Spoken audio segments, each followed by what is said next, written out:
Kiengei. Kiengei. Kiengei. Kiengei. Kiengei. Amevalia ngozi ya kondoo, kumbe ndani ni mbwa mwitu. Huyo sasa ni Kiengei. Bwana Kiengei, is evident you are collaborating with William Samoei Ruto to finish us GNZs. One is Akila, ule mwingine tumuite ni Baria. Mtu wa kuzika anaitwa nani? Baria, ambao ni Kiengei. Now bwana Kiengei, we as GNZ, we have officially terminate deal zako zote za kuja kutuzika. And we don't need any pastor kukuja kutuzika. Tutajiongoza sisi wenyewe na serikali mtuue vile mnataka na tuogopi. Our standing still remain firm, is still one term, whether you like it or not. Bwana Kiengei, still to you. Ulitaka value yetu tulikupatia. Right now umeona uko more powerful. Penye ambao tulikupandisha ndio sisi tutakushukisha penye ambao ulitoka. Na hapo hatuogopi. Na expect, na mimi sio prophet, in the next 4 months kanisa yako haitakuwa na wafuasi zaidi ya 100. Na dakika ya mwisho kanisa yako utafunga. Na bado still ni one term. GSM imekuwa kanisa ya matapeli, imekuwa kanisa ya mageism, imekuwa kanisa ya watu wenye wananyang'anya watu mabibi, imekuwa kanisa yenye watu wanavunjia watu ndoa, imekuwa kanisa yenye mnaangusha biashara za watu. Ana Kiengei, hata una huruma uweze kuambia Ruto kwamba watu wa Githurai wamebomolewa. Na uambie Ruto kwamba hiyo mambo utofai kuona. The work of a church is to advise and to pray for the government. So tukuje kwa Pastor Kiengei, I think kuna kitu nimegundua. Hiyo kanisa iko bypass, hiyo sio kanisa.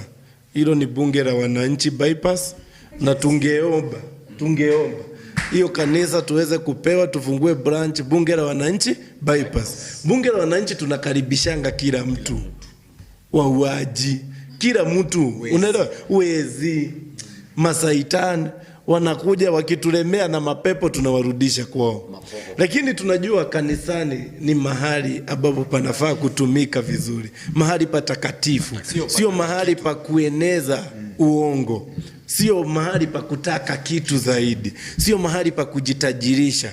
So tumeomba pale bypass, hiyo ikuwe bunge la wananchi bypass, at least tutaitumia vizuri na tutaitumia kwa civic education. Ile lori inatumikanga kwa Kavagara. Hiyo lori tunaweza itumia vizuri sana kuzunguka Kenya mzima tukifanya civic education, tukisema na tukieneza injili ya one time. Sababu hakuna vile unaweza nielezea that Bishop Kiengei ni bishop ama ni bastard Kiengei. Yes, Kiengei muzikaji ati umesahau ulizika Boniface Kariuki. Umesahau zile promises uli make to the people of Kenya one time. Zile promises uli make to the Gen Zs. You can't forget that fast. One time.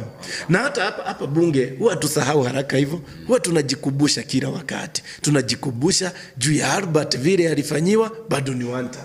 Juu ya Boniface Kariuki vile alifanyiwa bado ni one time. So kama ni amnesia uko nayo bwana Kiengei, tunakuelezea kitu moja. Wewe tukaribishe pale, tufungue bunge la wananchi bypass. One time. Tumeelewana hapo. Na tunasema ni bunge la wananchi bypass. Lakini lazima tucheje the motion. Sababu motion imekuwa ni wewe munaua, hao wengine wanafufua. Hapana, wanazika. Yetu itakuwa ni wakiua na sisi tunatetea wananchi. Tumeelewana hapo. Lazima tukue kitu moja ndio tuweze kugrow pamoja. So tukisema ni one term, sisi tunaanza this time round mwenye ametuuma sana ni Kiengei. So clip yangu inaenda kwa Kiengei, nimwambie Kiengei, tumeona kenye umefanya pale bypass. Na ulisema hiyo kanisa ni ya watu wote. Ulisema ni ya watu wa 2 term na ni ya watu wa 1 term. So unaalika kila mtu. So on Sunday sisi kama bunge la mwananchi Githurai tutakuja hapo because pia sisi tuko ndani ya 1 term, na ulisema kanisa yako ni ya kila mtu, ni ya watu wote. So tukikuja pale tunaomba presentation kwa sababu tuko na wimbo. Tunakuomba, tunataka kuimbia Wakenya on Sunday. Kiengei, watu wa bunge la Githurai tutakuja pale na tuko na wimbo ya kupresent. Ama namna gani? Kabisa. So Kiengei, ukituona pale on Sunday, usiulize tumekuja kufanya nini. Wewe mwenyewe na mdomo wako ulisema kanisa ni ya kila mtu. So tutajiwakilisha pale kama watu wa Githurai na watu wa bunge la Githurai, na tunasema bado ni one term, na tutaenda kwa Kiengei tuone akitimiza yale yenye aliambia Wakenya that ile ni kanisa ya kila mtu.